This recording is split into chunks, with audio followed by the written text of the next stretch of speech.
بسم اللہ الرحمن الرحیم۔ اللہ تعالیٰ زمین و آسمان ان میں بسنے والی تمام مخلوقات کے خالق ہیں۔ جس طرح انس و جن کو اپنی عبادت کے لیے پیدا کیا، اسی طرح باقی مخلوقات کو بھی کسی نہ کسی مقصد کے لیے پیدا کیا۔ ہر مخلوق اللہ کی تسبیح بیان کرتی ہے۔ ان مخلوقات میں سورج، چاند اور ستارے بھی شامل ہیں۔ نبی کریم صلی اللہ علیہ وآلہ وسلم نے جاہلیت کی ایک برائی یہ بھی ذکر فرمائی، لوگ ستاروں کی گردش اور ان کے اپنی اپنی منازل میں طلوع و غروب کی وجہ سے بارشوں وغیرہ کے برسنے کا اعتقاد رکھیں گے۔ حضرت زید بن خالد رضی اللہ عنہ سے مروی ہے کہ حدیبیہ کے مقام پر رات کو بارش ہوئی اور صبح اللہ کے رسول صلی اللہ علیہ وآلہ وسلم نے ہمیں نماز فجر پڑھائی۔ جب آپ صلی اللہ علیہ وآلہ وسلم نماز سے فارغ ہوئے تو ہماری طرف رخ مبارک پھیر لیا اور پوچھا، کیا آپ لوگوں کو معلوم ہے کہ آپ کے رب نے کیا فرمایا؟ ہم نے عرض کی کہ اے اللہ اور اس کا رسول صلی اللہ علیہ وآلہ وسلم بہتر جانتے ہیں۔ آپ صلی اللہ علیہ وآلہ وسلم نے فرمایا، اللہ تعالیٰ نے فرمایا ہے کہ میرے بندوں نے صبح کی تو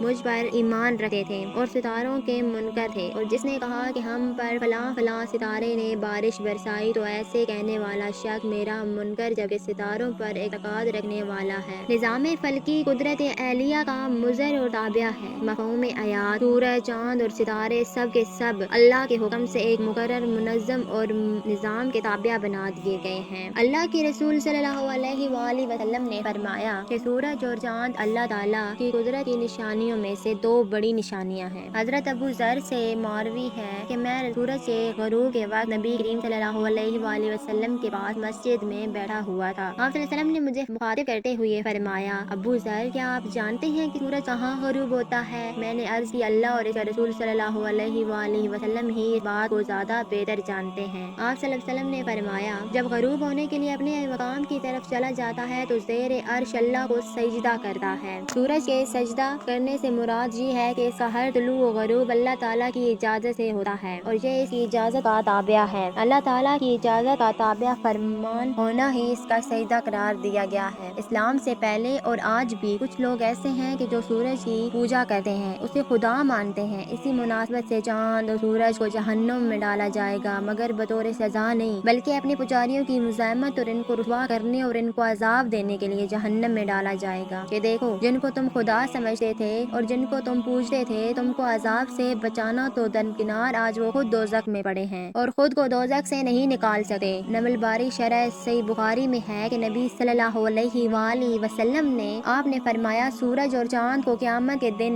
لپیٹ دیا جائے گا۔ علامہ ابو سلمانی احمد بن محمد خطابی لکھتے ہیں کہ اس حدیث کا معنی یہ ہے کہ سورج کی روشنی کو جمع کر کے اسی طرح لپیٹ دیا جائے گا جس طرح امامہ کو لپیٹ دیا جاتا ہے۔ علامہ خطابی فرماتے ہیں، اس حدیث میں ایسا اضافہ بھی ہے جس کو امام بخاری نے ذکر نہیں کیا۔ وہ اس طرح ہے کہ عبداللہ اناج بیان کرتے ہیں کہ میں اور سلمہ بن عبد الرحمن بن عوف بصرہ کی جامع مسجد میں بیٹھے ہوئے تھے۔ اس وقت حسن بصری آئے اور وہ بھی وہیں بیٹھ گئے۔ پھر انہوں نے حدیث بیان کی اور کہا کہ ہمیں حضرت ابو ہریرہ رضی اللہ تعالیٰ عنہ نے حدیث بیان کی کہ رسول صلی اللہ علیہ وآلہ وسلم نے فرمایا، بے شک سورج اور چاند قیامت کے دن دو بیل ہوں گے جن کو لپیٹ کر دوزخ میں ڈال دیا جائے گا۔ حسن بصری نے پوچھا، ان کا کیا گناہ ہوگا جو انہیں دوزخ میں ڈال دیا جائے گا؟ تو عبداللہ دناج نے کہا، تم کو رسول صلی اللہ علیہ وآلہ وسلم کی حدیث سنا رہا ہوں۔ تو حسن بصری خاموش ہو گئے۔ اس اعتراض کا جواب یہ ہے کہ سورج کو لپیٹ کر جو دوزخ میں ڈالا جائے گا، یہ ان کی کوئی سزا نہیں ہوگی، بلکہ سورج اور چاند کی پوجا کرنے والوں کی مزاحمت اور ان کو رسوا کرنے کے لیے سورج اور چاند کو دوزخ میں ڈالا جائے گا کہ دیکھو، جن کو تم خدا سمجھتے تھے اور ان کی پوجا کرتے تھے، تم کو عذاب سے بچانا تو دور، آج وہ خود دوزخ میں پڑے ہیں اور خود کو دوزخ سے نہیں نکال سکتے۔ روایت ہے کہ حضرت حسن سے فرماتے ہیں، ہم کو حضرت ابو ہریرہ نے رسول صلی اللہ علیہ وآلہ وسلم سے حدیث سنائی، فرمایا، سورج اور چاند قیامت کے دن گنے ہوئے دو نپیر کے ٹکڑے ہوں گے۔ خواجہ حسن نے کہا کہ ان دونوں کا گناہ کیا ہے؟ ابو ہریرہ نے فرمایا، میں تم کو رسول صلی اللہ علیہ وآلہ وسلم کی حدیث سنا رہا ہوں۔ تو خواجہ حسن خاموش ہو گئے۔ اس حدیث کی تفسیر میں بیان کرتے ہیں کہ یہ ہے کمال ایمان کہ حضور انور کا سن کر عقلی سوال کوئی نہ فرمایا۔ اس کا جواب یہ ہے کہ وہاں چاند سورج عذاب پانے کے لیے نہیں جائیں گے بلکہ اپنے پجاریوں کو عذاب دینے جائیں گے۔ ان کی گرمی آگ کی گرمی سے مل کر عذاب کو دوبالا کر دے گی۔ دیکھو، دوزخ میں عذاب دینے کے لیے فرشتے بھی تو ہوں گے، مگر وہ عذاب پانے کے لیے وہاں نہیں گئے بلکہ عذاب دینے کے لیے ہوں گے۔ نیز یہ دونوں نور ہیں اور نور کو نار تکلیف نہیں دے دے دی۔ دیکھو مومنین وہاں کے گنہگاروں کو نکالنے کے لیے دوزخ میں جائیں گے مگر بالکل تکلیف نہیں پائیں گے۔